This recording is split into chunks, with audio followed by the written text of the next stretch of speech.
tocado todos temas centrales para ver, estamos en el contexto de la migración de potestades, en la construcción de contratos, de transferencias de derechos y potestades, lo que va a ser también en educación después con Rousseau, el lugar de la definición pública y el carácter público que va a diferenciar de Locke, que vos nombraste antes, en cuanto a educación.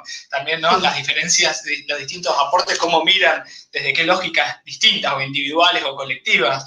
Entonces me parece que esto, tener en cuenta, yo ahora me gustaría, para no sacarte más tiempo, sobre todo eso porque da para escucharte horas y es realmente hermoso, ¿cómo vos pensás, hablabas de las máximas universales? Si uno tuviera que traer al presente, ¿no?, como para ir llegando a una reflexión, y te dejo para que vos, esto de por qué estudiar Kant hoy. Si uno lo tuviera que hacer un ejercicio, ayudarme a pensar, si yo estuviéramos en la audiencia, te invitara para un práctico,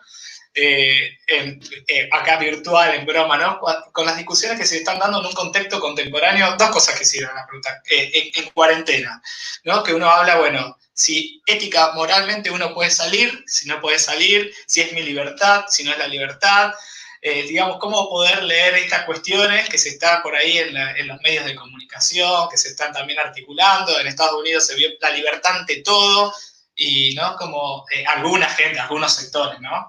Entonces es un poco por ahí complicado. Y lo otro, cómo incluir esto también en un registro latinoamericano, y también más allá de los diálogos, cómo esto, que es lo que estás haciendo vos, llevarlo a cabo en un programa, y por qué, que es esta respuesta que estás dando, ratificar la lectura de Kant hoy. Es nuestro también, no solo como registro histórico, sino como un registro del presente. Bien, las dos preguntas son súper interesantes. Con respecto a la primera, ¿qué podría decir Kant? Es muy interesante la idea de libertad, porque vos dijiste, hay quienes están poniendo por encima la libertad individual con respecto a otras cuestiones, como decían, ¿hasta qué punto el Estado me puede recluir en mi casa en función de un beneficio público? ¿No? Desde ciertas perspectivas del liberalismo extremo uno podría decir, esto es una afrenta a las libertades individuales. ¿Qué diría Kant de esto? Kant pensaba que la libertad no es la indeterminación de la voluntad, o sea, que no haya obstáculos para mis acciones. Eso para Kant es un concepto muy pobre de libertad, que el otro no interfiera conmigo. Para Kant, por lo menos en el plano moral, soy libre en la medida en que mi acción se corresponde con lo que dicta esa ley moral. Y si volvemos a esta cuestión del ejercicio que yo tendría que hacer de preguntarme, ¿podría querer? Yo hoy tengo muchas ganas de salir de mi casa y de irme a andar en bicicleta hoy. ¿Qué pasa si los demás lo hicieran? ¿Podría querer que todos los demás rompieran, digamos, esta norma, esta prescripción de la cuarentena, invocando su libertad individual, circularan libremente? ¿Cuál sería el resultado de eso? Kant diría claramente que el resultado sería no deseable, porque todos resultaríamos más expuestos. Acá, digamos, la libertad no se juega en hacer lo que yo quiero como individuo, sino en analizar si mi acción satisface ese principio de universalidad. O sea, ¿qué pasaría si todos lo hiciéramos? ¿Qué pasaría si todos violamos las normas? Esta norma que hoy no, digamos, una norma de emergencia, se podría decir, que prescribe la reclusión, el aislamiento, o cualquier norma. ¿Podría querer que todos violen la norma? Y para Kant la respuesta claramente es no. Desde esa formulación del imperativo categórico, que es la primera, no quiero ser técnica, que dice, actúa de manera tal que puedas querer que la máxima de tu acción individual, concuerde con la ley moral, Kant diría, hay que quedarse en su casa, la libertad individual de libre circulación queda suspendida, y en buena hora, porque hay un bien colectivo que va por encima, y porque esta acción de quebrar el mandato de cuarentena no es universalizable. Ahora, hay una segunda formulación del imperativo moral, hay varias, que son las más interesantes. Hay una, porque siempre se habla de la primera y se lo critica a Kant como un rigorista moral, y se critica su obsesión por la cuestión del deber, y se habla del imperativo categórico de una manera bastante que genera como antipatía. Pero hay otra de las formulaciones donde Kant dice, actúa de manera tal que consideres a los demás no solamente como un mero medio, sino siempre a la vez como un fin. ¿Qué significa considerar a los demás como un fin en sí? Significa que ninguna de mis acciones puede vulnerar la dignidad absoluta de otro ser humano. la integridad física o moral de otro ser humano. Entonces, si nosotros pensamos que una determinada acción, como romper la cuarentena, implica un riesgo para el otro y que el otro es un fin en sí, ahí nuevamente desde esa formulación, desde esa otra formulación del imperativo categórico, que ya no habla de esa correspondencia entre la máxima y la ley moral, sino que habla del otro como un fin en sí. Desde esa perspectiva también, ¿qué prescribe Kant? Acatar la norma, aunque suene, la palabra de acatar la norma puede sonar un poco antipática, digamos, pero la idea es que hay un beneficio que va por encima de mi acción individual, de mi libertad individual, que en este caso es la preservación de todos, del conjunto de la sociedad, y que tiene que ver con las condiciones para que el sistema sanitario no colapse. Desde ese punto de vista, nuevamente, el imperativo categórico nos diría hay que acatar las normas, porque lo que sí me parece interesante es que en Kant la obediencia a la norma tiene un carácter consensual, contractual, es decir, yo consiento la norma porque como ciudadano racional puedo valorar la importancia de la norma y lo que la norma permite. Cualquier norma, no solo la norma que prescribe quedarme en mi casa, pero si uno piensa que las normas están allí, que restringen ciertas libertades, esa restricción de la norma es consentida, porque, digamos, tiene que ver con la teoría del contrato, en definitiva. Es decir, claro. O sea, hay un contrato social tácito, desde el punto de vista que desde el momento en que yo participo de una comunidad civil, política, social, recibo ciertos beneficios, ¿sí? ¿Y cuál es la contraposición? Digamos, ¿qué beneficios? Y, por ejemplo, hay un poder político que garantiza mis derechos. Ahora hay una contraprestación también, es decir, así como ese poder político o esa autoridad o esas leyes defienden mis derechos, también acepto, digamos, restringir en parte mis libertades, o por ejemplo, no hacer justicia por mano propia, es decir, acepto una limitación porque la ganancia es mayor.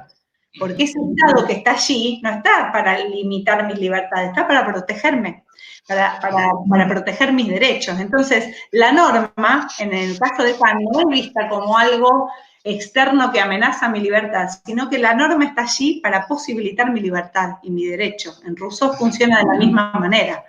Entonces, si hoy la norma en este estado excepcional, ¿no? Que por supuesto no puede cuestionar, está bien que un mayor de 70 se tenga que quedar en la casa, no es excesivo, es decir, estamos día a día como sometiendo a reflexión cada una de las decisiones que se van tomando, pero si pensamos las normas como aquello que nos protege, también lo podemos pensar así en este sentido también, aunque a nadie le gusta estar en su casa en reclusión y demás, la norma nos protege. Más allá de que estas medidas y estas normas sean excepcionales y den para pensar, la norma no limita mi libertad. Para un liberal extremo, digamos, la norma es siempre una amenaza. Para un republicano, como Rousseau, Kant, estoy hablando de liberales y republicanos del siglo XVIII, claro.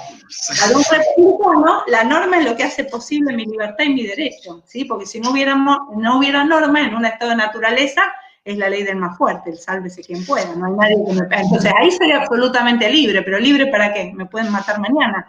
Entonces, bueno, aún también nos pueden matar mañana en el estado civil, pero no debería ser. O sea, la idea es que el estado civil nos preserva la vida, la libertad y otros. Y lo segundo que preguntaste, que tenía... En realidad también me lo has respondido en parte porque esta cuestión de no desmentir la dignidad de ningún ser humano, si uno hace una lectura kantiana en nuestros pueblos latinoamericanos, más allá de los contextos de producción de Kant, uno... tenés esta opción ética, ¿no? De decir, bueno, lo leo de un lugar, desde su lugar eurocéntrico o su eurocentrismo, que no dio respuestas aquí, que no tiene tampoco por qué darlas todas, pero que uno podría decir, no contempló esto, o desde este lugar, entonces no habría una contradicción. Si yo lo veo desde este lugar. Y todo depende. Te pregunto a usted qué es. Cuando vos dijiste eso, yo pensé, todo depende a qué Kant le preguntemos, porque si vamos ahí a buscar algunos textos donde Kant se pronuncia de manera eurocéntrica o despectiva con respecto a los pueblos americanos, vamos a encontrar esos aspectos dentro de lo que son los textos kantianos. Pero también, por ejemplo, si vamos a otros aspectos, esta exhortación de Kant a pensar por nosotros mismos, a resistir el principio de autoridad, los latinoamericanos la podemos leer en clave propia. Es decir, Kant, ¿qué estaría diciendo? Usted que hace filosofía de la educación en Latinoamérica, piense por sí mismo. Es decir, tome todos los principios de esta tradición europea, aquellos que le sirven, rechace los que no le sirven y revise los que tiene que revisar. Pero la exhortación de Kant sería sea autónomo, sea libre. En ese texto, la ilustración Kant dice, ¿no? Dice, es cómodo que el cura me diga cómo tengo que actuar, que el Estado me diga qué ley tengo que cumplir, es decir, que otros piensen me exime de pensar, dice, pero esto es una minoría de edad, por eso allí habla de la mayoría de edad, para Kant, la mayoría en sentido intelectual, ¿cuándo se alcanza? Pues el concepto de mayoría de edad, dice Kant ahí, no tiene que ver con la cronología, con los años que tengo, sino con atreverme a hacer uso de mi propio entendimiento. Hay gente que muere niña, en el sentido de que nunca dé ese paso. ¿Por qué? Por comodidad.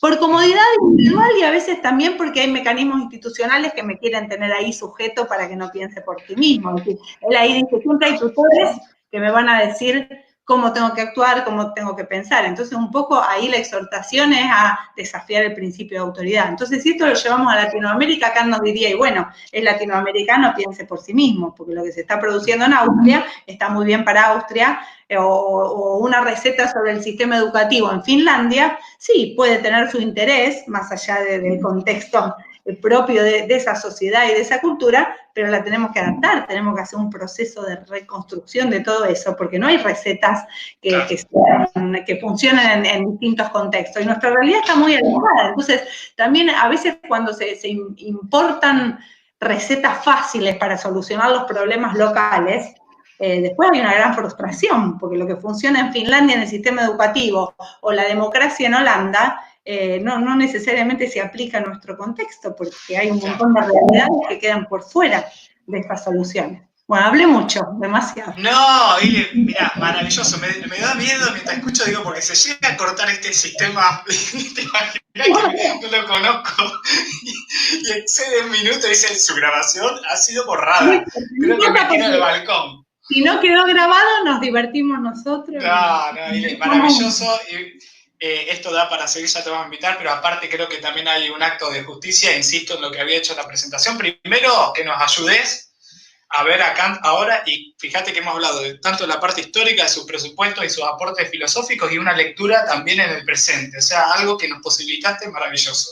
Y aparte, insisto en esto, aparte de tu formación como música, como filósofa, es un orgullo para la universidad pública, para la UNR, para CONICET, una investigadora como vos, por tu generosidad y todo eso, y también en tu condición de mujer, hay que decirlo, porque insisto en esto, Eliana es consultada a nivel internacional, y no lo digo desde un lugar de pleitesía, sino de reconocimiento para nosotros como pueblo, de tener una investigadora local de nuestra universidad que viaja en forma permanente invitada a Europa y a la misma Alemania, que debe ser también un núcleo duro del pensamiento kantiano para dar la bienvenida a gente de aquí. Entonces, en eso hay una victoria pública y colectiva. Es tuyo el esfuerzo, pero realmente con un orgullo que uno lo puede decir, y que te agradezco infinitamente por esta clase maravillosa y por tu entusiasmo, por todo. Gracias a vos, gracias a vos.